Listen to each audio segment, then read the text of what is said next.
நாட்கள் விரைவாய் கடந்தோட தொடங்கியது. வர்த்தனியின் வாழ்க்கை சுழற்சி எந்த ஒரு பிரச்சனையும் இன்றி சீராய் சென்று கொண்டிருந்தது. அலுவலகம், சிறப்பு வகுப்பு, ஞாயிற்றுக்கிழமைகளில் குழந்தைகளுடன் விளையாட்டு, அதையெல்லாம் விட புதிதாய் கிடைத்த ஹரியின் தோழமை. ஏனோ தன் நாட்கள் வெகு அழகாய் கழிவதாய் வர்த்தினி உணரத் தொடங்கினாள். அன்று வர்த்தினி சிறப்பு வகுப்பு முடிந்து தன் நண்பர்களுடன் அரட்டையில் ஈடுபட்டு இருந்தாள். நந்து மிகவும் மகிழ்ச்சியாக அவளை நோக்கி, ஹே வர்த்தினி, கங்க்ரஸ், உனக்கு சூரிய கதிர் பத்திரிகையில பார்ட் டைம் ஜாப் கிடைச்சிருக்காமே. உன்னோட நம்பிக்கை மையங்கள் சிறப்பு கட்டுரை நேற்றைய எடிஷன்ல பப்ளிஷ் ஆயிருந்தது இல்ல? இப்பதான் நான் படிச்சேன். கார்த்திக் இப்பதான் சொன்னான். எப்படியோ உன் நெடுநாள் கனவு இன்னைக்கு நிறைவேறிடுச்சு, வாழ்த்துக்கள் என வாழ்த்து சொல்ல, நாதனும் எப்போ ட்ரீட் என கேட்க, சந்தோஷம், இந்த வாட்டி ஸ்டார் ஹோட்டல்ல தான் கூட்டிட்டு போகணும் என்று முன்னறிவிப்பு செய்ய, கார்த்திக் தன் நிதான குரலில், உன்னை நினைச்சு ரொம்ப பெருமைப்படுறேன் வர்த்தினி. எப்பவும் கவர்மெண்ட் ஆர்கனைசேஷன் அப்படின்னாலே பத்திரிகைகள் எல்லாம் அவங்க நெகட்டிவ் பக்கங்களை மட்டும்தான் மக்கள் கிட்ட எடுத்து சொல்வாங்க. ஆனா நீ நம்ம சென்னையில செயல்படுற நோயாளிகளுக்கு பொறுமையா, அன்பா சிகிச்சை கொடுக்கிற அனுசரணையா மையத்தை பற்றியும் அது செயல்படுகிற விதத்தை பற்றியும் எல்லோருக்கும் புரியும்படியா ரொம்ப அழகா எடுத்து சொல்லியிருக்க. உன்னோட இந்த பாசிட்டிவ் அப்ரோச் எனக்கு ரொம்ப பிடிச்சிருக்கு என்று மனமாற பாராட்ட, எங்களுக்கும் தான் என்று கூட்டு குரலோடு தீபனும் காருண்யாவும் அந்த இடத்தில் பிரவேசித்தனர். ஆம், காருண்யாவும் இலவச சிறப்பு வகுப்பில் தன்னை இணைத்து கொண்டு இருந்தாள். மேலும் அவள் போட்டித் தேர்வு எழுத இருந்த அலுவலகத்திலும் அவளுக்கு பணி கிடைக்க தீபன், காருண்யா தம்பதியினர் சென்னையில் தங்கள் தனி கொடுத்தனத்தை செம்மையுற தொடங்கி இருந்தனர். நண்பர்கள் அனைவரும் ஒன்று சேர அங்கே அரட்டை கச்சேரி களை கட்டத் தொடங்கியது.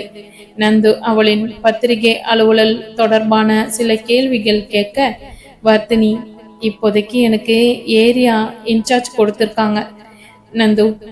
என் கவரேஜ்ல இருக்கிற ஏரியாவில் ஏதாவது ப்ராப்ளம்னா என்ன ரிப்போர்ட் கேதர் பண்ணி தர சொல்லுவாங்க. அவ்வளவுதான். நான் ரெடி பண்ணி தர ஆர்டிகிள்ஸ் நல்லா இருந்தா அதை பப்ளிஷ் பண்ணுவாங்க. எங்க எடிட்டர் பரவாயில்ல, ரொம்ப நல்ல டைப் போல பழகிறார், நிறைய டிப்ஸ் தரார். அவள் பேசிக்கொண்டு இருக்கும் போதே ஹரியின் கார் ஹார்னு சத்தம் கேட்க, வர்த்தினி தன் தோள் பையை எடுத்துக்கொண்டு கிளம்ப தொடங்கினாள். மற்ற நண்பர்கள் அவளை வந்து வழி அனுப்பி வைத்தனர். ஏனோ ஹரியால் இன்னும் கார்த்திக் தவிர அவளின் பிற நண்பர்களுடன் சகஜமாய் பழக முடியவில்லை. அவர்களும் அதே நிலையில்தான். ஹரி இயல்பாய் ஒரு புன்னகையை தேக்கி விடைபெறும் விதமாய் தலை அசைத்துவிட்டு தன் வண்டியை கிளப்ப, வர்த்தினி ஹரியுடன் அன்றைய நிகழ்வுகளை பற்றி உரையாடி கொண்டே பயணத்தை தொடங்கினாள். ஹரியின் இறுகிய முகம் அப்பொழுது அவள் கண்களுக்கு தெரியவில்லை. அவள் வீட்டிற்குள் நுழைந்தாலோ இல்லையோ, அவள் கையை பற்றி இழுத்த ஹரி, உன் மனசுல என்ன நினைச்சுக்கிட்டு இருக்க? ஒரு என்ன காரியம் பண்ணி இருக்க நீ? என்னை கேட்காம எதுக்காக பத்திரிகை நிருபுணர் வேலையில எல்லாம் சேர்ந்த? அந்த துறையில எவ்வளவு பிரச்சனை இருக்கும் தெரியுமா? என்கிட்ட ஒரு வார்த்தை கேட்கணும்னு தோணவே இல்லையா? ஹரியின் குரலில் இருந்த அளவுக்கு அதிகமான கோபம் வர்த்தினியின் கோபத்தை தட்டி எழுப்பியது. என்ன பிரச்சனை உங்களுக்கு? நான் உங்களை கல்யாணம் பண்ணிக்கிறதுக்கு முன்னாடியே இந்த பத்திரிகை நடத்தின போட்டித் தேர்வுல கலந்துகிட்டே இருந்தேன். இப்பதான் எனக்கு ஜாப் கன்ஃபார்ம் ஆச்சு. அப்புறம் முதல்ல நான் என்ன எழுதுறேன், ஏது எழுதுறேன்னு படிச்சு பார்த்துட்டு அப்புறம் என்கிட்ட வந்து சண்டை போடுங்க. நான் நாட்டுல நடக்கிற நல்ல விஷயத்த மட்டும்தான் எழுத போறேன். லஞ்சம், அரசியல், ரவுடிசம் இந்த பக்கம் எல்லாம் தலை வச்சு படுக்க போறதில்ல. சோ எப்ப பாரு என்ன அதற்றதை விட்டுட்டு கொஞ்சம் உங்க சொந்த வேலையையும் பாருங்க. வர்த்தினி இந்த விஷயத்தை அமைதி குரலில் கூறி இருந்தால் அவன் ஏற்றுக்கொண்டு இருப்பானோ என்னவோ. அவள் கோப குரலில் கொந்தளித்து தள்ளவும் ஹரியின் தான் என்ற ஈகோ முன் வந்து நின்றது. நீ எதை வேணா எழுது வர்த்தினி, அதை பற்றி எனக்கு கவலை இல்லை. ஆனா எனக்கு என் மனைவி பத்திரிகை துறையில வேலை பார்க்கறதுல சம்பந்தம் இல்லை. நாளைக்கு முதல் வேலையா உன் ஜாபை ரிசைன் பண்ணு என்று உத்தரவிடும் குரலில் சொல்ல, வர்த்தினி அதற்கும் சற்றும் தளராத குரலில், என்னால முடியாது. நான் ஒன்னும் உங்க அடிமை கிடையாது ஹரி. நீங்க சொல்றபடி நடக்க சுயமா சிந்திக்கிற சுய மனுஷி என்று முடிக்க, ஹரி சற்று நேரம் அவளை உற்று பார்த்துவிட்டு, நான் உன்னை அடிமைன்னு நினைக்கல வர்த்தினி, என் மனைவின்னு நினைக்கிறேன். ஆனா நீ தான் எப்பவுமே என்ன புருஷனாகவே பார்க்க மாட்டேங்கிற என்ற குற்றம் சாட்டும் குரலில் அந்த உரையாடலுக்கு முற்றுப்புள்ளி வைத்தவன் தன் அரைக்கதவை ஓங்கி அறைந்து மூடி தன் கோபத்தை வெளிப்படுத்தி விட்டு செல்ல, ஹரியின் நீதான் என்ன புருஷனா பார்க்க மாட்டேங்கிற என்ற குற்றம் சாற்றும் குரல் அவள் காதில் சற்று நேரம் ஒலித்து கொண்டே இருந்தது. ஹரியின் பேச்சை ஏன் கேட்காமல் போனோம் என்று வர்த்தினி தன் வாழ்வில் வருந்தும் நாள் ஒன்று வரும் என்பதை உணராமலேயே வர்த்தினி உறங்கச் சென்றாள். சிறப்பு வகுப்பிலிருந்து அழைத்துச் செல்ல வருகையில் அவன் முகத்தை கண்ட கார்த்திக்கின் நெற்றி சுருங்கியது. வர்த்தினி இயல்பாய் இருப்பது போல் தெரிந்தாலும் அவள் கண்களிலும் ஒரு வெறுமை தெரிய, கார்த்திக் மனதிற்குள் எத்தனை பஞ்சாயத்து வச்சாலும் இதுங்களை திருத்த முடியாது போலவே என்று நொந்து கொண்டு, மறுபடியும் நாம தான் ஏதாவது பார்த்து பண்ணணும் என்று மனதிற்குள் குறித்து கொண்டான். வர்த்தினி வழக்கம் போல் தன் அலுவலகத்தில் பணியில் மூழ்கி இருக்க, ஹாய் பஞ்சவர்ணம், வர வர ரொம்ப அழகாயிட்டே போற, உன் அழகின் ரகசியம் என்னவோ என்று கேள்வி கேட்டபடி அவள் அலுவலக மேஜை மீது ஏறி அமர்ந்தான் அசோக். அவனை பார்த்து வந்த முறுவலை அடக்கி கொண்டு போலியாக அவனை முறைத்தபடி, என் வேலையை கெடுக்க காலங்காத்தால கிளம்பி வந்தியா அசோக்? போய் உன் கொஞ்சு கிளி வேலையை கெடு, என்ன ஆள விடு என்று அவனை நோக்கி தன் கையை எடுத்து கும்பிடு போட, நான் உனக்கு ஒரு சர்ப்ரைஸ் தரலான்னு ஆசையா ஓடி வந்தா நீ இப்படிதான் என்ன நோஸ் கட் பண்ணுவியா? போ, இனி நான் உன் கூட பேச போறதில்ல. சர்ப்ரைஸ் கட் என்று குழந்தை போல் கோபித்து கொண்டு இறங்கி செல்ல, அவனின் அந்த குரல் வழக்கம் போல் வர்த்தினியை உருக்கியது. ஏ நில்லு, ஒரு அடியா அலட்டிக்காத, சொல்ல வந்ததை சொல்லி விட்டுட்டு போ என அவனை நிறுத்த, எனக்கு ஒரு ப்ராமிஸ் கொடு. நான் கொடுக்க போறது உனக்கு ரொம்ப சர்ப்ரைஸ் கொடுத்தா இன்னைக்கு என் கூட பீச் வரேன்னு ப்ராமிஸ் பண்ணு, நான் சொல்றேன் என அவன் கண்டிஷன் போட, வர்த்தினியும் அவனை பார்த்து புன்னகைத்து கொண்டே, சரி சரி சோட்டா பீம், வந்து தொலைகிற என அவள் வாக்களிக்க, எத்தனை தடவை சொல்றேன் என்ன அப்படி கூப்பிடாதேன்னு, கேக்குறியா? சரியான சுக்கினி. அவளை திட்டிக் கொண்டே அவன் தன் சட்டைக்குள் இருந்த புத்தகத்தை எடுத்து வெளியே நீட்ட, அது தமிழகத்தில் அதிகம் விற்பனையாகும் வாரம் வாரம் வெளியாகும் ஜனரஞ்சக வார இதழ். இதுல என்ன பெரிய சர்ப்ரைஸ் பீம்பாயா என அவனை திட்டிக்கொண்டே அவள் அந்த இதழை அவன் புறம் தள்ள, அதை கையில் வாங்கியவன் முகத்தில் மலர்ந்த முறுவலுடன் அந்த புத்தகத்தில் ஒரு குறிப்பிட்ட பக்கத்தை திறந்து அவள் புறம் தள்ள, அந்த பக்கத்தை படிக்க தொடங்கிய அதில் இருந்த முதல் வரி இதுதான். நண்பனின் வர்த்தினியின் கண்கள் அப்படியே நீலை குத்தி நின்றன. கண்ணீர் துளி, அது வர்த்தினி. சந்தோஷ் சிந்திய கண்ணீர் துளிகளுக்காய் மனம் விரும்பி மனம் உருகி எழுதிய கவிதை. வர்த்தினி தன்னை மறந்து கவிதையை வாசிக்க தொடங்கினாள். நண்பனின் கண்ணீர் துளி, உலகை விட பெரியது நண்பா. உன் விழி இரண்டில் வலிந்து என் விரல் நனைத்த இரு துளி கண்ணீர். உலகிற்கு என்னை எடுத்து வந்த என் தாய் ஊட்டிய முதல் பாலினும் இனிது. உன் விழி இரண்டில் வலிந்து என் விரல் நனைத்த இரு துளி உவர் நீர். என்னை உறவெல்லாம் சொல்லித்தந்து உயிர்கொடி போல் வைத்திருந்த உயிர் தந்தையின் நேசத்தை மிஞ்சி உயர்ந்து நிற்கிறது உன் இரு துளி கண்ணீர். பிறந்த இரு துளி கண்ணீர் உலகை விட பெரியதடா என் நண்பா. எனக்கு பரிசாய் இது போல் உயர்ந்ததாய் இனியும் உயர்ந்ததாய் வாழ்வில் இல்லை எனக்கு. வர்த்தினி கண்களை மூடி அந்த நாட்களுக்கே சென்று விட்டாள். நண்பனின் கண்ணீர் துளி ஒருங்கே மகிழ்வையும் துக்கத்தையும் தர இயலுமா? சந்தோஷின் கண்ணீர் துளி அவளுள் அந்த பாதிப்பை ஏற்படுத்தியதே. அவள் கண்களில் கண்ணீர் உற்பத்தியாக அவள் கண்ணம் நினைப்பதை உணர்ந்தவன் மேலும் வேறு எதுவும் பேசாமல் அடுத்த பக்கத்தை புரட்டி காண்பித்தான். அதிலும் வர்த்தினியின் இன்னொரு கவிதை பசுரம் ஆகியிருந்தது. அக்கவிதை பெண்மை பற்றியது. காலங்காலமாய் நம் சமூகம் பெண்களுக்கு இழைத்து வரும் அநீதி பற்றியது. வர்த்தினி அதை அப்பொழுதுதான் எழுதியது போல் மீண்டும் படிக்க தொடங்கினாள். அவள் அவனை கேள்வியோடு நிமிர்ந்து பார்க்காத என்ன பார்க்காத, குத்தும் பார்வையால என்ன பார்க்காத என்று பாடிவிட்டு, ஒரு நாள் ஆபீஸ்ல உன் பர்சனல் டைரிய விட்டுட்டு போயிட்ட பஞ்ச். நான் அப்பாவை கூப்பிட்டு வந்தேனா என் கண்ணில் பட்டுச்சு. முதல் பக்கத்து உன் பெயர் இருந்ததா? சரி, உன் அந்தரங்கத்தை படிச்சு உன்னை பிளாக்மெயில் பண்ணலாம் அப்படிங்கிற நல்ல எண்ணத்துல தான் அதை எடுத்துக்கிட்டு போனேன்.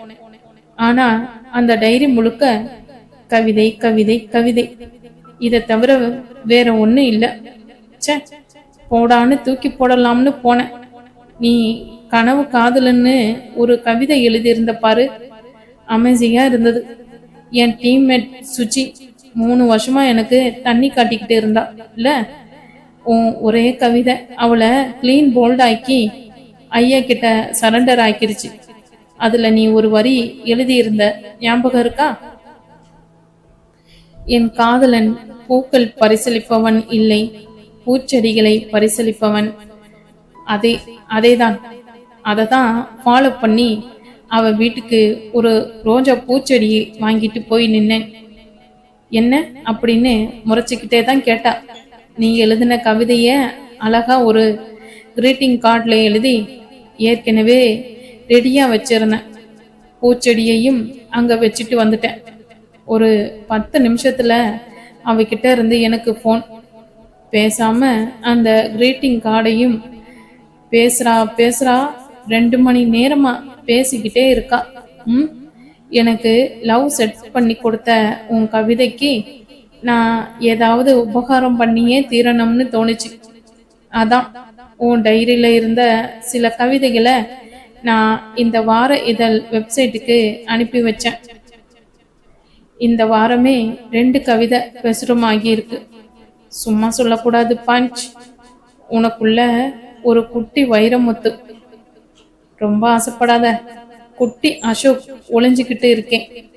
அதான் நீ கவிதையில என்ன மாதிரி பின்ற என சொல்ல வர்த்தினி அவனை அடிப்பதற்காய் விரட்ட அவன் சாயங்காலம் 4 மணிக்கு பர்மிஷன் சொல்லிட்டு பீச்சுக்கு வா, மீட் பண்ணலாம் என சொல்லிவிட்டு ஓட்டமும் ஓடி மறைந்தான். வர்த்தினியின் முகத்தில் புன்னகை நிரம்பி இருக்க அவள் பின்புறம் ஷர்மாவின் பாசமிகு குரல் கேட்டது. என்ன, இன்னைக்கும் உன் வேலைய கெடுத்துட்டு போறானா என வாஞ்சையுடன் கேட்க, ஆம் என தலையசைத்தவள், இனியும் தான் உங்க அரும புத்திரன் என 4 மணிக்கு பீச்சுக்கு வர சொல்லி இருக்கான் என்று அழுத்து கொள்ள வாய்விட்டு சிரித்தவர், ரூம்ல இப்பதான் சுஜின்னு யாரோ ஒரு பொண்ண 5 மணிக்கு பீச்சுக்கு வர சொல்லிக்கிட்டே இருந்தான். ஆனாலும் என் பையன் இப்படி ஒரு மதன காமராஜ வேலை பார்க்க கூடாது என சொல்லிவிட்டு மீண்டும் சிரிக்க, வர்த்தினி சார், நம் அசோக் நாட்டிதான், ஆனா மோசம் இல்ல, கோகுல கண்ணன் மாதிரி என அவனுக்கு வக்காலத்து வாங்க, ஆஹா நீயும் அவன் கட்சியில சேர்ந்துட்டியா வர்த்தினி? அப்போ இனி ஆபீஸ்லயும் நான் தனி கட்சி நடத்தணுமா என்று அவர் பெருமையுடன் அழுத்து கொள்ள, வர்த்தினி அவரிடம், சரி சார், நான் என் ஒர்க்கை எல்லாம் முடிச்சுட்டு ஒரு 4 மணிக்கு கிளம்புறேன் என்று அவரிடம் வேண்டுகோள் விடுக்க, நான் மாட்டேன்னு சொன்னா நிக்கவா போற? ஆனா வர்த்தினி, நாளைக்கு சீக்கிரம் வந்துடு, ரிப்போர்ட்ஸ் அப்லோட் பண்ண வேண்டி இருக்கு, ஞாபகம் இருக்குல்ல என கேட்க, டன் டன் என கையை உயர்த்தி காட்டிவிட்டு தன் இருக்கைக்கு சென்று விட்டாள். மாலை நேரம் கடற்கரை வெம்மை தணிந்து இளம் சூடான மணற்பரப்பு நடப்பதற்கு ஏதுவாய் இருக்க வர்த்தினி அசோகை தேடி தன் கண்களை சுழல விட்டபடியே நடந்து கொண்டிருந்தாள். ஹாய் என்ற உற்சாக குரலோடு கையில் 2 ஐஸ்கிரீம் கோப்பைகளை பிடித்தபடி அசோக் அங்கே வந்து நின்றான். வர்த்தினியிடம் ஒரு கோப்பையை கொடுத்தவன், பஞ்ச் வந்து நேரம் ஆச்சா என்ற கேள்வியோடு தன் ஐஸ்கிரீமை சுவைக்க தொடங்க, ஜஸ்ட் இப்பதான் வந்தேன் என்று சொல்லிவிட்டு வர்த்தினியும் தன் ஐஸ்கிரீமை சுவைக்க தொடங்க, இருவரும் ஐஸ்கிரீமை உண்டு முடித்ததும் வர்த்தினி அவனை நோக்கி, என்ன பீச்சுக்கெல்லாம் வர சொல்லியிருக்க?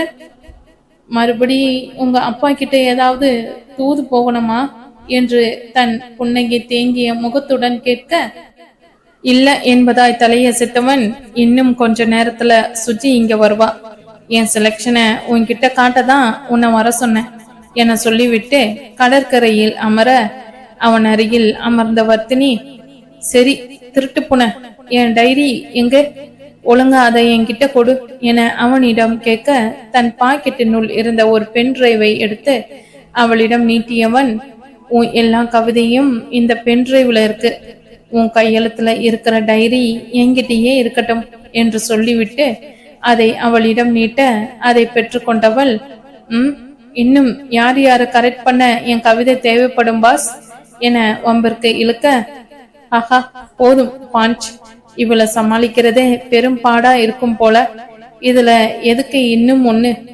கல்யாணத்துக்கு அப்புறம் ஏன் ஆம்பளைங்க தலை வழுக்க ஆகுதுன்னு இந்த 2 நாள்ல நல்லா தெரிஞ்சுக்கிட்டேன் சொல்லிவிட்டு அவன் சிரிக்க அவளும் அவனுடன் சேர்ந்து சிரித்தாள்.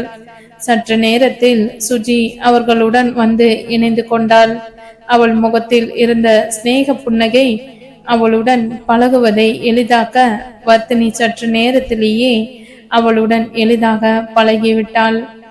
அசோக் இவர்களுக்கு குளிர்பானம் வாங்கி வர செல்ல சுஜியை பார்த்த வர்த்தினி, எல்லோருக்கும் ஈஸியா எங்க அசோக பிடிக்கும், நீ அவனுக்கே 3 வருஷமா தண்ணி காட்டுனியா, உண்மையாவா என தன் விழிகளின் வியப்பை தேக்கி கேட்க சுஜியின் முகம் உடனே செம்மை பூசிக்கொண்டது. அவர்தான் எனக்கு 5 வருஷமா தண்ணி காட்டிக்கிட்டு இருக்கார், எல்லார்கிட்டையும் ஒரே மாதிரி கேலி கிண்டல் தான் பழகுவார், ஆனா எனக்கு அவர் என்கிட்ட ரொம்ப உரிமையா பழகணும்னு ரொம்ப பொசிசிவா இருப்பேன்.